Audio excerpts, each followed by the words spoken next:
Assalamualaikum warahmatullahi wabarakatuh. Waalaikumsalam.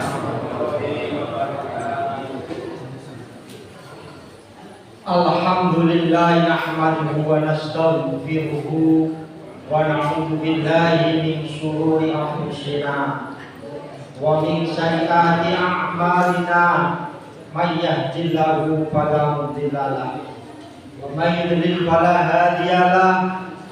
Asyhadu an la ilaha illallah wahdahu la syarika lahu wa asyhadu anna Muhammadan abduhu wa rasuluh. Wala haula wala quwwata illa billahil aliyyil azim. Amma ba'd. Para alim ulama ingkang kula hormati, sesepuh pinispuh ingkang kula hormati,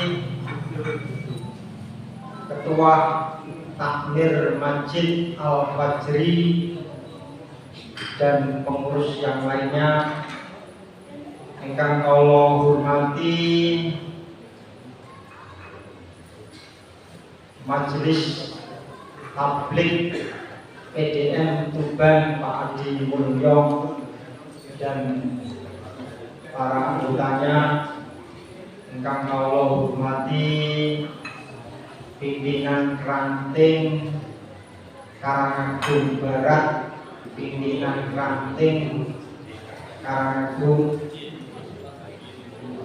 Bapak Ibu jamaah rahimakumullah.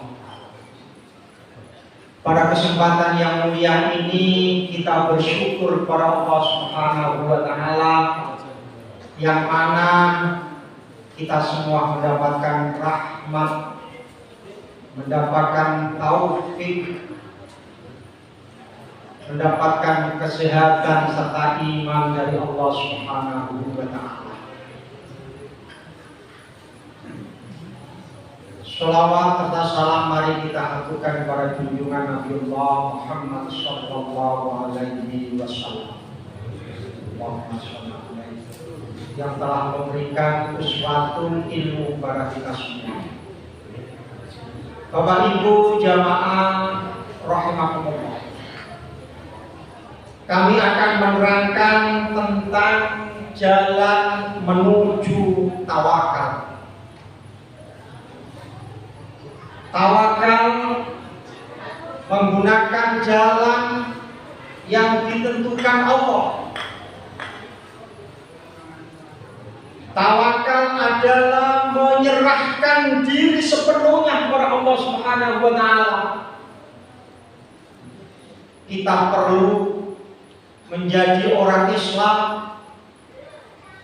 yang tawakal kepada Allah Subhanahu wa taala, menyerahkan sepenuhnya diri kita kepada Allah Subhanahu wa taala. Firman Allah Subhanahu wa taala surat Al-Mulk ayat 29. A'udzu billahi minasy syaithanir rajim. Qul huwar rahmanu amanna bihi wa alaihi tawakkalna fasata'lamuna man huwa fi dhalalin mubin. Qul huwar rahmanu amanna bihi wa alaihi tawakkalna. Katakanlah, dialah Allah yang maha penyayang, kami beriman kepadanya dan hanya kepadalah kami bertawakal. Fasata'lamuna man huwa fi dhalalin mubin. Kelak kamu akan mengetahui siapakah yang berada dalam kesesatan yang nyata. Jamaah rahimakumullah, maka hendaklah kita beriman kepada Allah Subhanahu wa taala. Iman itu percaya kepada Allah, percaya kepada malaikat,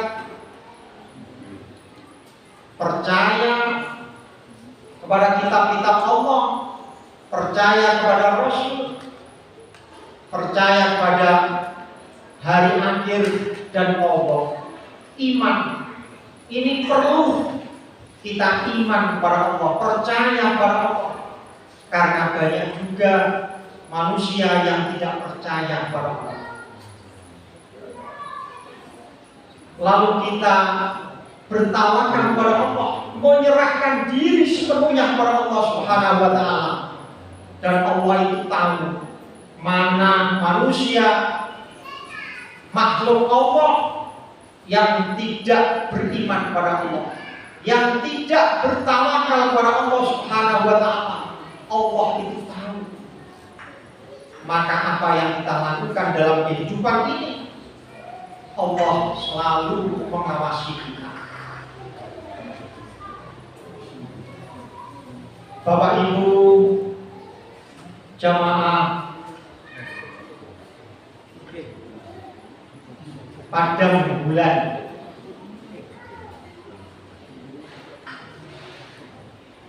jalan menuju takwa. Yang pertama adalah mengenal asma Allah, mengenal Asmaul Husna, nama-nama Allah yang jumlahnya 99. Ya Rahman, Ya Rahim, Ya Malik, Ya Mu'min, sampai jumlahnya 99. Yang kedua, tasyikul, teguh keimanan pada Allah. Jadi kita benar-benar beriman kepada Allah, tasyikul, teguh. Ketika kita di dalam keadaan susah, kadangkala kita dikasih sembako, terus uang 1 bulannya 500.000, kadang tasyikuh kita, keteguhan iman kita luntur karena mungkin kondisi kita, ekonomi kita kurang. Dan ini sering terjadi. Dulu ketika saya pernah kuliah di Jakarta, di PTII, Perguruan Tinggi Ilmu Al-Quran, di Pasar Jumat, Jakarta Selatan. Ketika itu ada orang yang beragama Islam, karena kondisinya saat itu lagi buyar atau kurang, akhirnya ada pendeta yang masuk ke rumahnya, mengajak untuk keluar dari agama Islam, diberikan sembako tiap bulan dan dikasih uang. Pada saat itu jumlahnya tidak kurang, di saat 94, 300.000 dia keluar dari agama Islam. Ini kenapa? Karena kurangnya tasyik, kurangnya teguh keimanan kita kepada Allah Subhanahu wa taala. Maka dari itu, marilah kita teguhkan hati kita agar jiwa raga kita ini benar-benar beriman kepada Allah Subhanahu wa taala. Walaupun kondisi lain, proses yang lalu, yang ngadil, pulau ini yang lambuan, jadi paham. Lain, tetap kita beriman kepada Allah Subhanahu wa taala. Jangan sampai kita pudar iman kita karena kondisi ekonomi. Bapak Ibu hadirin rahmatullah. Yang ketiga, mengenal kelemahan diri. Apa kelemahan kita ini? Tentu yang tahu kelemahan diri kita adalah diri kita, dan mungkin istri kita yang tahu.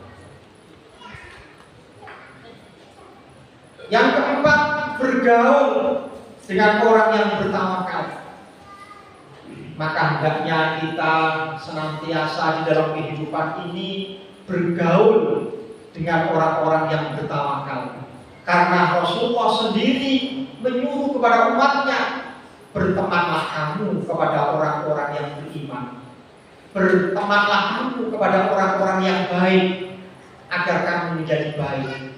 Maka ketika kita ini berteman kepada orang yang tidak baik, maka tentu kita juga akan menjadi orang yang tidak baik. Maka dari itu,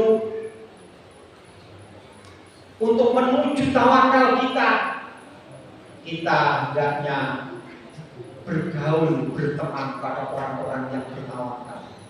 Mereka akan selalu memberikan nasihat kepada kita. Yang tadinya kita tidak berserah diri, yang tadinya kita tidak bertawakal, akhirnya kita menjadi orang yang bertawakal karena kita berteman dengan orang-orang yang bertawakal. Bapak Ibu hadirin rahimakumullah. Yang kelima, mengikuti jejak generasi yang bertawakal.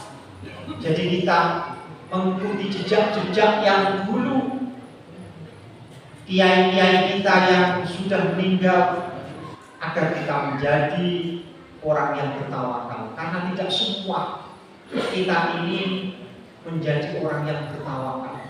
Ketika kita diguncang ekonomi, kadang-kala kita sudah menyerah, kita sudah geruntuh. Napa bahasane Jawa geruntuh itu? Gerundel.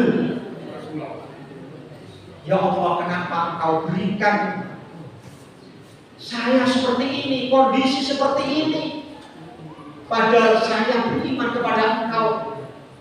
Ini geruntuh, boten asal. Terus kita teguh, kita benar-benar tamatkan kepada Allah Subhanahu wa Ta'ala. Karena sering terjadi itu dalam kehidupan sehari-hari. Ketika kita beriman kepada Allah, maka cobaan itu akan selalu bertubi-tubi.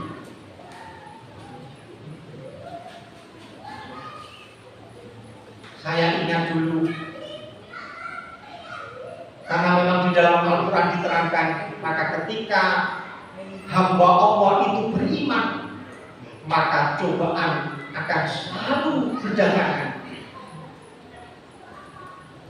Maka ketika panjenengan sudah beriman pada Allah, sudah melaksanakan sholat 5 waktu berjamaah di Al-Masjid Al-Fajri, tapi ternyata Allah masih berikan ujian. Itu memang ujian.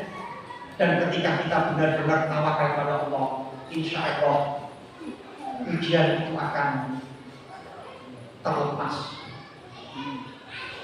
Ujian itu akan diberikan kemudahan oleh Allah Subhanahu wa Ta'ala.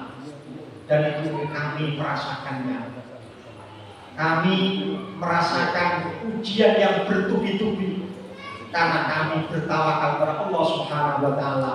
Akhirnya semua ujian, semua cobaan Allah lepaskan. Bapak Ibu hadirin rahimakumullah. Yang keenam, mengenal fadilah tawakal. Jadi kita harus tahu fadilah, manfaat daripada tawakal. Ketika kita mau melakukan sesuatu perbuatan yang baik, kita tahu dulu manfaatnya apa. Begitu pula kalau kita ingin menjadi orang yang bertawakal, apa sih manfaat, apa sih fadilah dari tawakal itu? Yang pertama adalah ketenangan hati.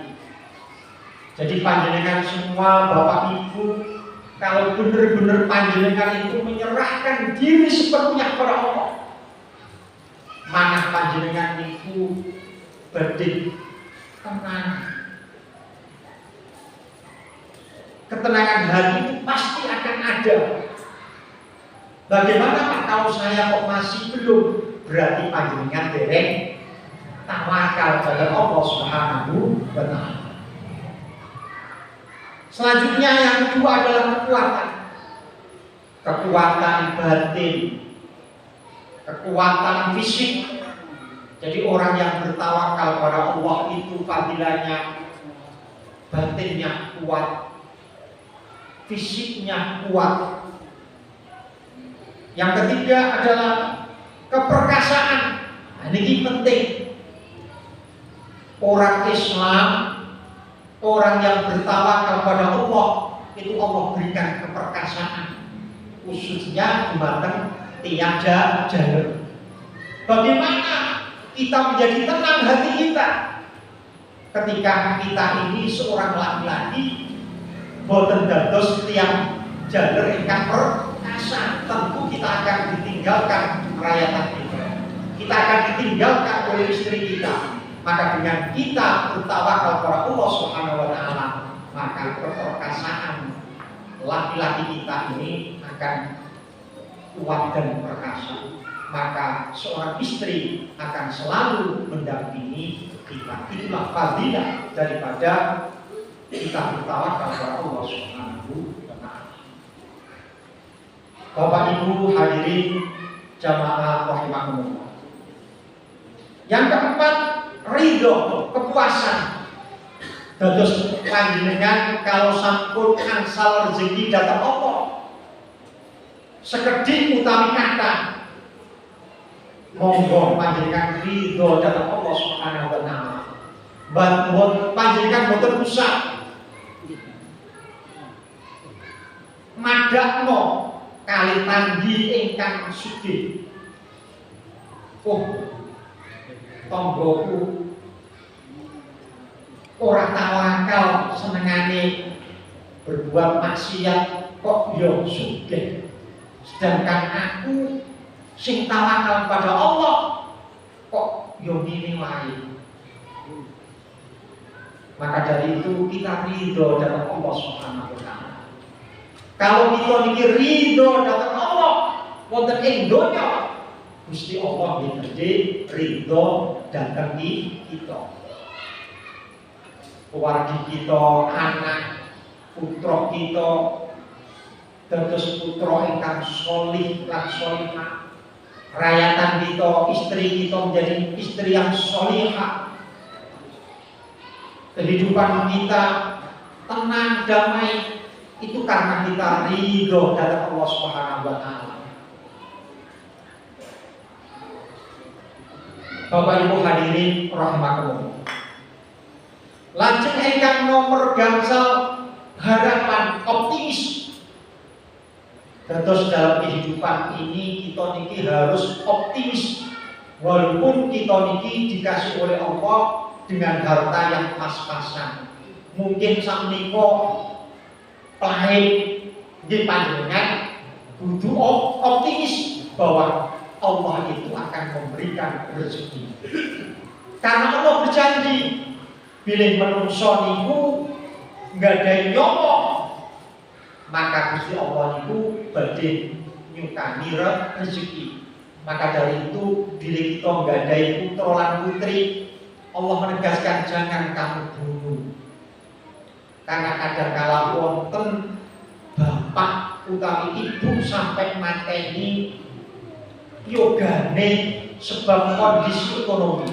Padahal sebenarnya ketika anak kita lahir di dunia itu Allah berikan rezeki.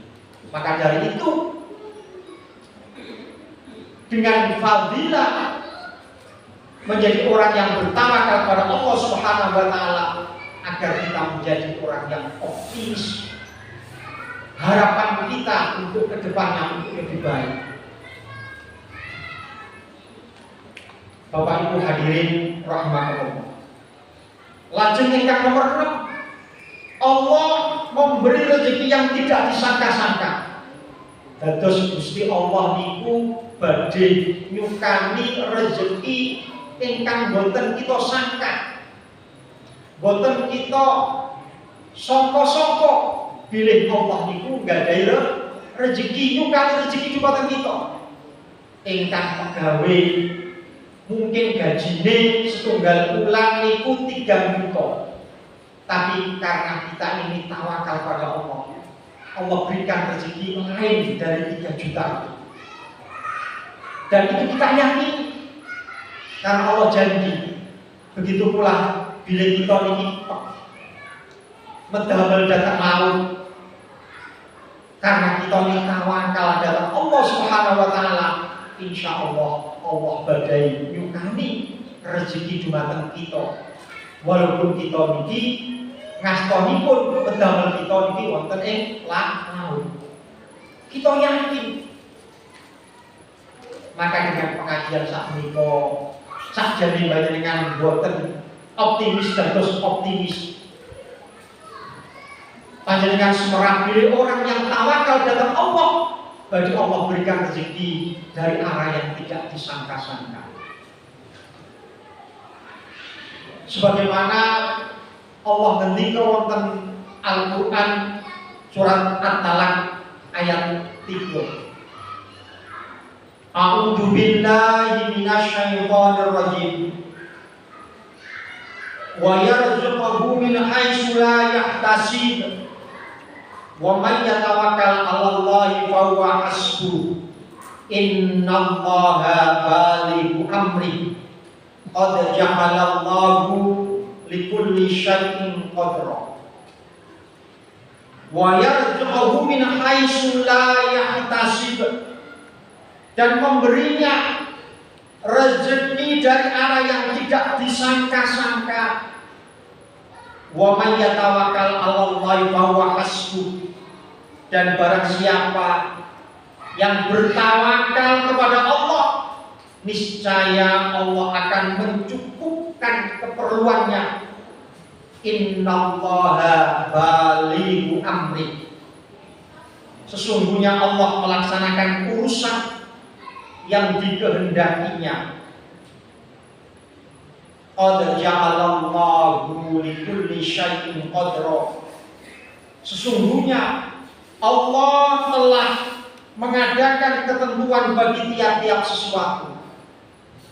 Jamaah pada bulan rahmatullah, bahwa Allah sudah berjanji kepada orang-orang yang bertawakal bahwa Allah akan memberikan rezeki dari arah yang tidak disangka-sangka.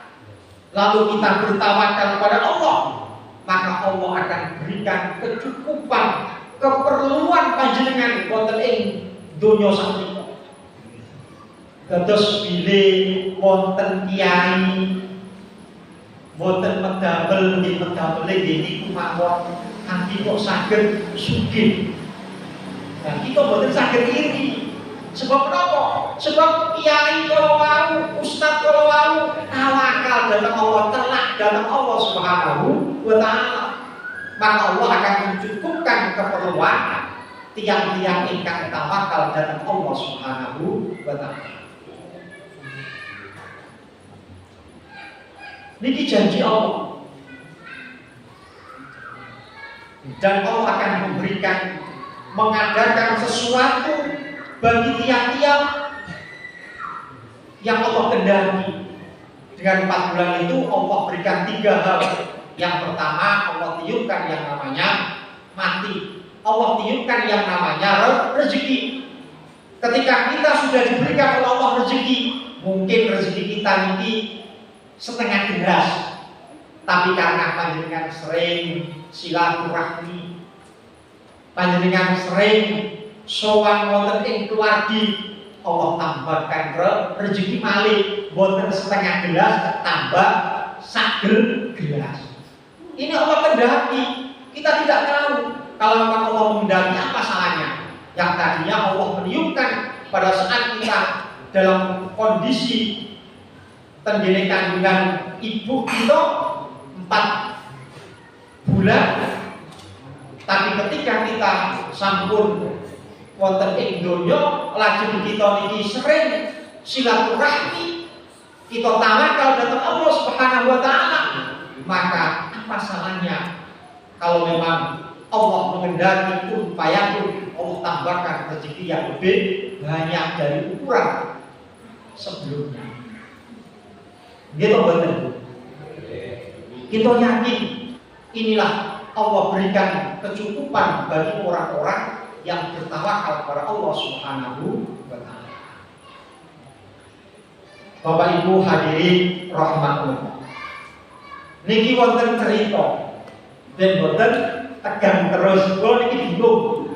Kongkon seperti Pak Yai Zahid niku sinten niku Yai Anwar Zahid sing saged diunjuk niku beda. Memang karakter kula niki nggih ten iki. Tapi kula badhe nyukani cerita ben boten tegang. Bapak Ibu hadirin rahmatullah. Cerita Malik Al-Asy'ari radhiyallahu anhu. Jadi wonten sahabat Rasulullah ingkang namine Malik Al-Asy'ari radhiyallahu anhu. Kaliyan prayatanipun sowan dhateng Rasulullah sallallahu alaihi wasallam. Wahai Rasulullah, putra saya yang namanya Auf ini ditahan, diikat oleh orang-orang Quraisy. Maka apa yang harus aku lakukan wahai Rasulullah? Jawabannya Rasulullah, wahai Malik Al-Asy'ari, bersabarlah kamu, bertawakallah kamu, berserah dirilah kamu kepada Allah, dan kamu bacalah la haula wala quwwata illa billah. Dados bilih kita niki ada sesuatu masalah, marilah kita membaca kalimat la haula wala quwwata illa billahil aliyyil azim.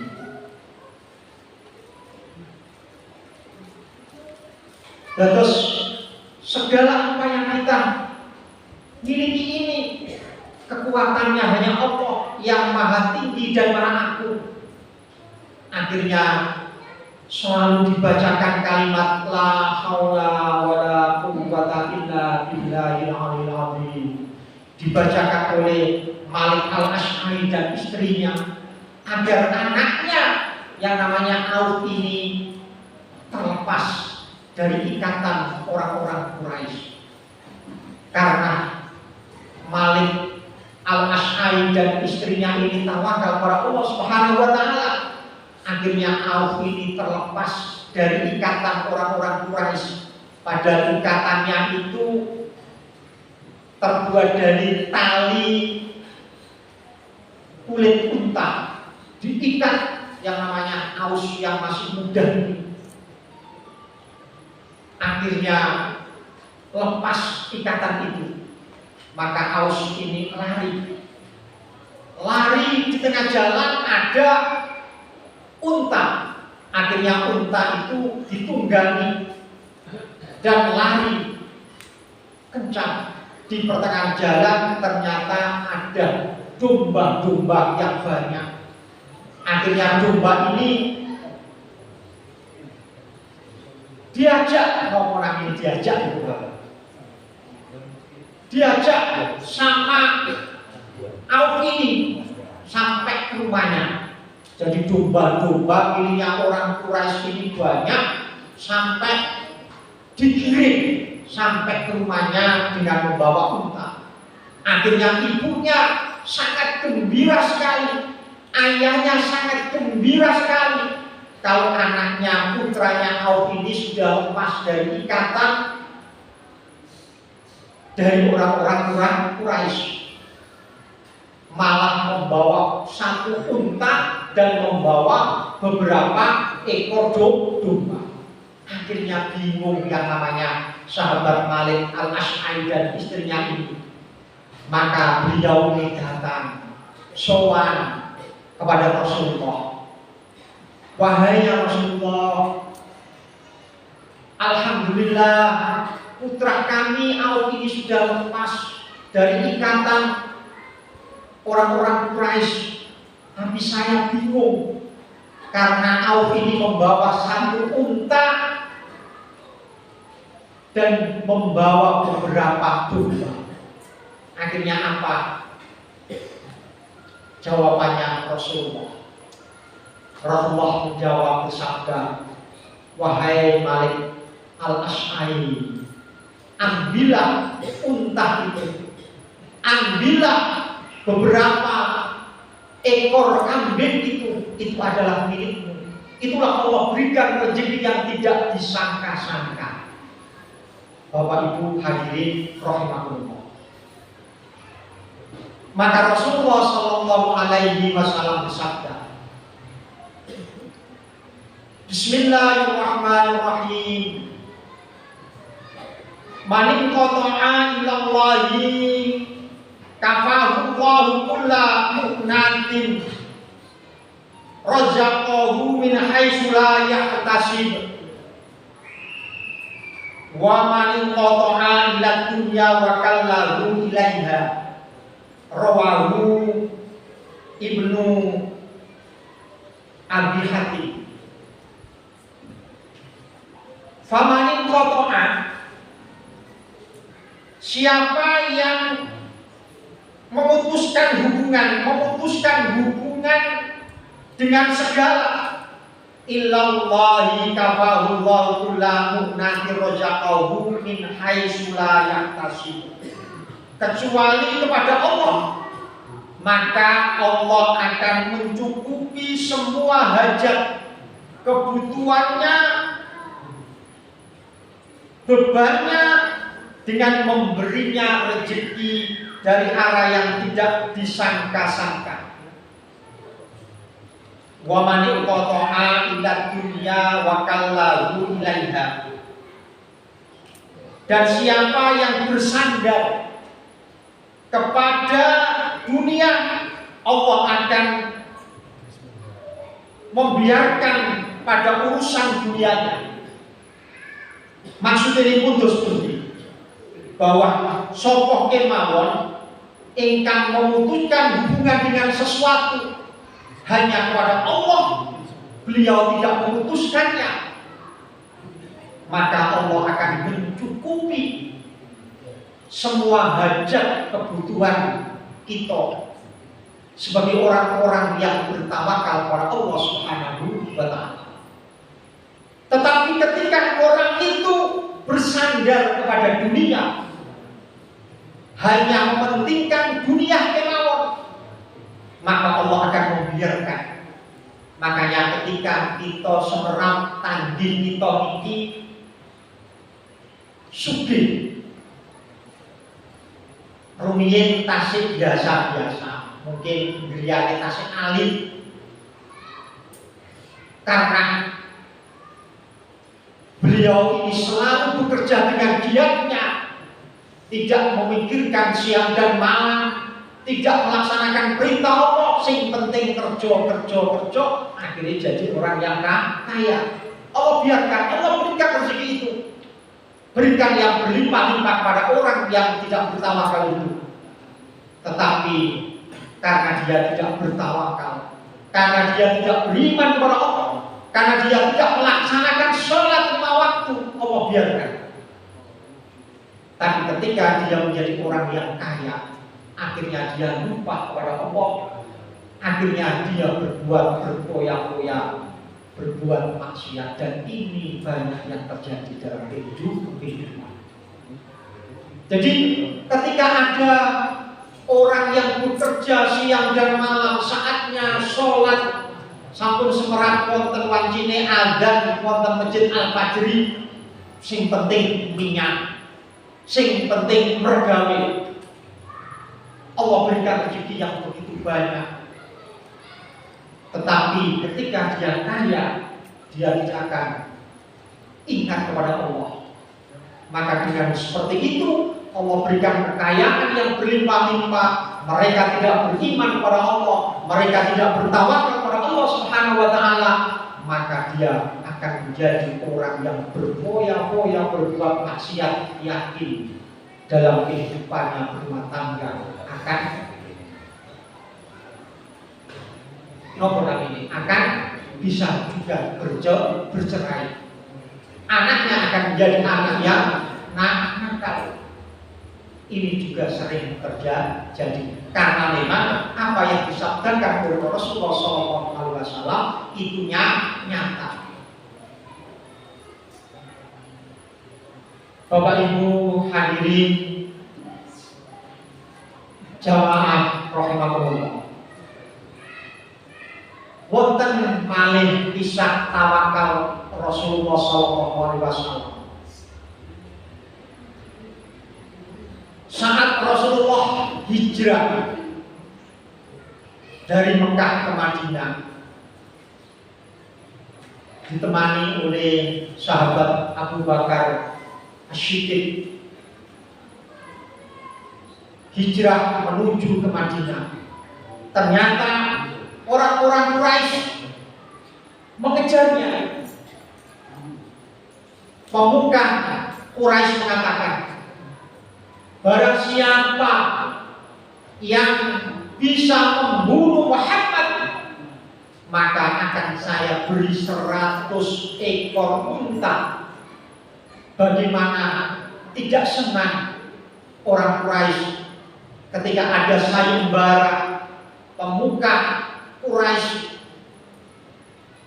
mengatakan, kalau ada di antara kamu bisa membunuh Muhammad, maka akan saya hadiahi 100 ekor unta.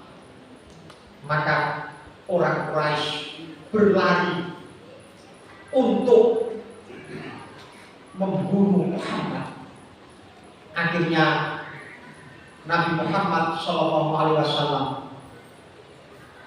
Rasulullah sampai ke Gua Tur bersama Abu Bakar. Ternyata orang Quraisy sudah dekat dengan gua itu. Kalau Allah ketahuan oleh orang-orang Quraisy akan dibunuh gua, terus seandainya orang Quraisy itu menunduk begitu, maka akan melihat Rasulullah dan Abu Bakar. Abu Bakar gelisah, Abu Bakar bingung. Tapi bagaimana? Rasulullah, tenang Abu Bakar, tenang Abu Bakar. Maka Rasulullah mengatakan, la tahzan, innallaha ma'ana. La tahzan, janganlah kamu bersedih. Innallaha ma'ana, sesungguhnya Allah bersama kita. Akhirnya legahlah hati Abu Bakar. Dengan peristiwa inilah dilestarikan di dalam Al-Quran, yaitu surat At-Taubah ayat 40. Dengan peristiwa ini, karena memang di dalam Al-Quran itu adalah cerita-cerita pada zaman Rasulullah. Di antaranya itu, cerita-cerita itu akhirnya dituangkan oleh Allah dalam Al-Quran. Dan cerita ini dituangkan dalam surat At-Taubah ayat 40. A'udzu billahi minasyaitonir rajim. Saniyasnaini idhuma fil ghari idh yaqulu li sahibihi la tahzan innallaha ma'ana. Saniyasnaini idhuma fil ghari. Sedang dia salah seorang dari dua orang ketika duanya berada dalam gua. Idh yaqulu li sahibihi. Ketika itu dia berkata kepada sahabatnya, la tahzan innallaha ma'ana. Janganlah engkau bersedih, sesungguhnya Allah bersama kita. Ini bentuk bahwa Allah memberikan ujian kepada Rasulullah dengan cara mau dibunuh oleh orang-orang kafir, tetapi Rasulullah tetap berikhtiar, tetap berusaha, walaupun beliau tetap bertawakal kepada Allah Subhanahu wa Ta'ala. Artinya apa? Kita ini tidak hanya menyerahkan diri sepenuhnya kepada Allah, kita tidak hanya bertawakal kepada Allah, tetapi kita juga harus berikhtiar, berusaha. maka Allah yang akan menentukannya. Begitu pula ketika itu, kalau seandainya Rasulullah itu ngomong kepada Allah, ya Allah, turunkan malaikat-malaikat dan hancurkan orang Quraisy, pasti Allah akan menuruti hambanya yang paling disayang ini. Allah akan turunkan malaikat dan akan dihancurkan orang-orang Quraisy. Tetapi Rasulullah tidak mengendaki seperti itu. Inilah bentuk bahwa ketika kita ini bertawakal kepada Allah, berserah diri kepada Allah, tetap di dalam kehidupan kita ini berikhtiar, berusaha. Kita ingin mencukupi kebutuhan rumah tangga kita tetap bekerja, tapi Allah akan berikan kecukupan kepada kita dengan kita bekerja dengan rezeki yang tidak disangka-sangka itu. Inilah tauladan yang diberikan kepada Rasulullah SAW kepada kita, agar kita bertawakal dan berusaha. Bapak Ibu hadirin rahimakumullah. Kisah kedua, pada saat peperangan perang Badar, dinamakan perang Badar ini sebab perang di desa Badar, di daerah Badar yang dekat dengan Madinah kurang lebih 150 kilo. Di desa Badar ini wilayahnya di wilayah Madinah yang kurang lebih di kota itu 150 kilo. Pada saat peperangan ini, Rasulullah ini membawa pasukan 313 orang. Sedangkan orang Quraisy itu membawa pasukan 1000 orang. Nah ini kan boten seimbang. Dari orang Islam banyak 313, sedangkan yang Quraisy itu kita kalau saya setunggal lagi, nggih boten seimbang. Pada saat peperangan, sebelum peperangan, Rasulullah mengatur strategi peperangan dengan membangun markas operasi pertempuran atau perlindungan. Nabi Muhammad SAW diberi pendapat oleh sahabat yang namanya Sa'ad bin Mu'ad. Wahai Rasulullah, nanti kalau peperangan, maka strateginya pasukan panah itu harus di depan. Karena nanti ketika orang kafir, orang Quraisy datang, maka pasukan baris depan seperti Sof yang di depan itu membawa panah, maka akan meluncurkan panah, orang-orang Quraisy itu akan mati, akan berkurang, akan takut. Ini strategi yang disampaikan oleh sahabat Rasulullah. Akhirnya Rasulullah juga melaksanakan nasihat sahabatnya. Saat pasukan Quraisy ini dalam peperangan berkecamuk, ternyata Rasulullah ini bingung, gelisah, sampai-sampai surbannya Rasulullah ini jatuh. Saking melihat setelah strategi peperangan sudah dilakukan, sudah dilaksanakan, tapi ketika peperangan ini berkecamuk, pada saat Rasulullah berada di markas, Rasulullah ini bingung. Bagaimana pasukan saya ini yang jumlahnya hanya 313, sedangkan pasukan Quraisy 1000. Sampai tadi sorbannya Rasulullah ini jatuh. Setelah jatuh, tahu sahabat Abu Bakar tahu kalau Sorban ini Rasulullah jatuh diambil oleh Abu Bakar dan ditaruh di pundak Rasulullah.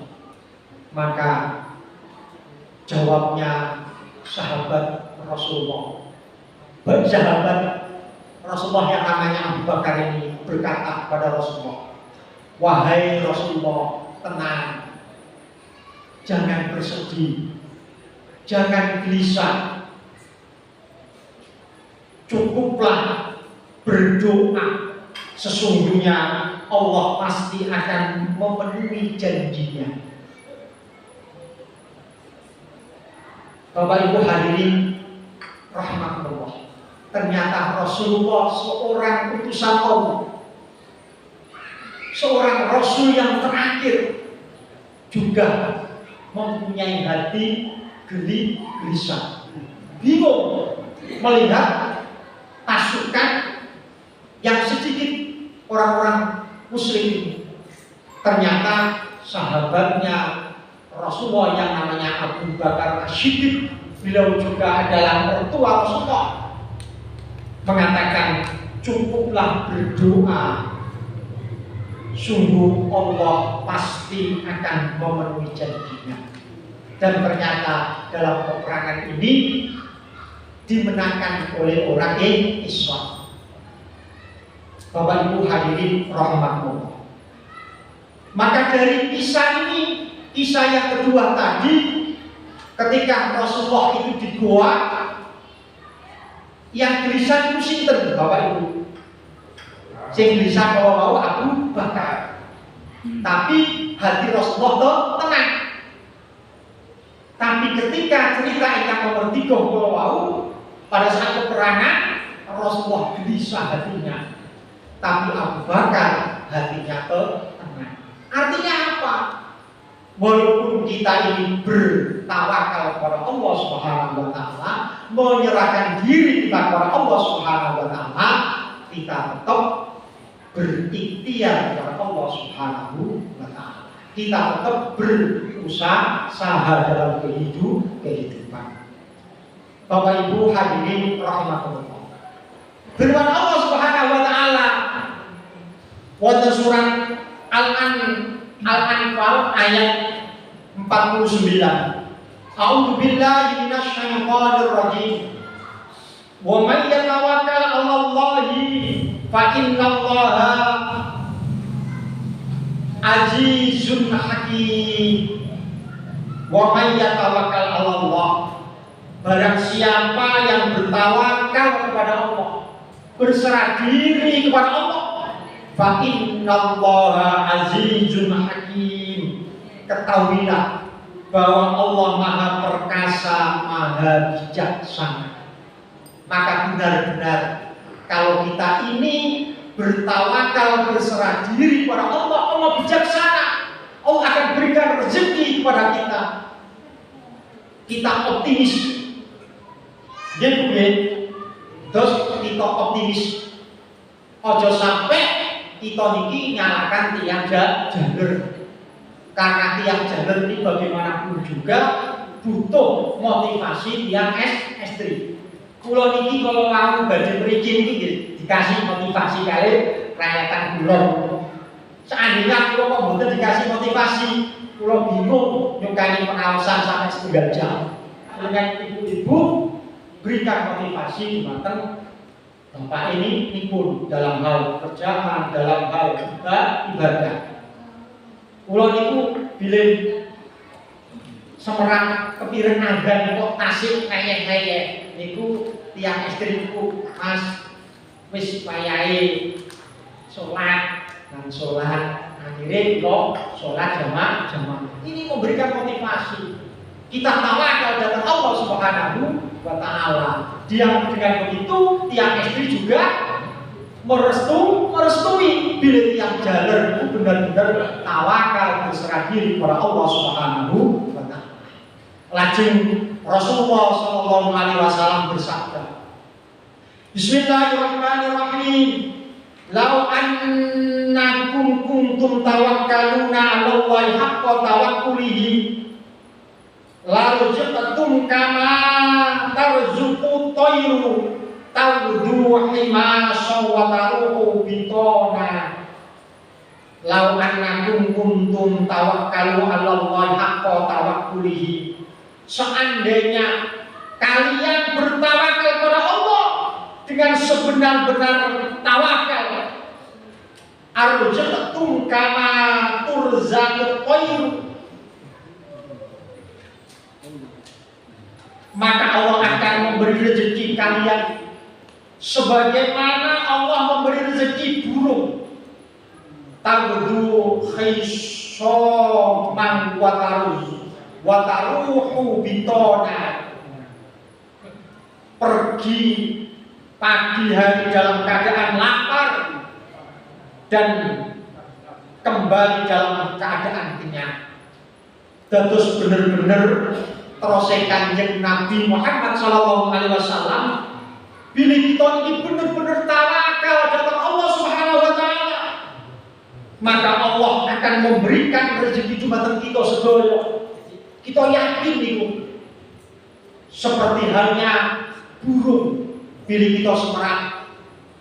Burung kalau pagi hari dari arah timur pergi ke barat tidak membawa apa-apa dalam keadaan lapar, lajeng panjenengan semerap di sore hari burung tadi kembali dari arah barat ke timur dalam keadaan kenyang. Begitu pula ketika kita niki tawakal datang Allah Subhanahu wa taala, kita medamel dalam kehidupan ini, maka Allah benar-benar akan memberikan rezeki dumateng kita. Allahumma amin. Lan monggo pas jam 8:30 60 menit. Nasrullah wa qarib. Wassalamualaikum warahmatullahi wabarakatuh. Waalaikumsalam.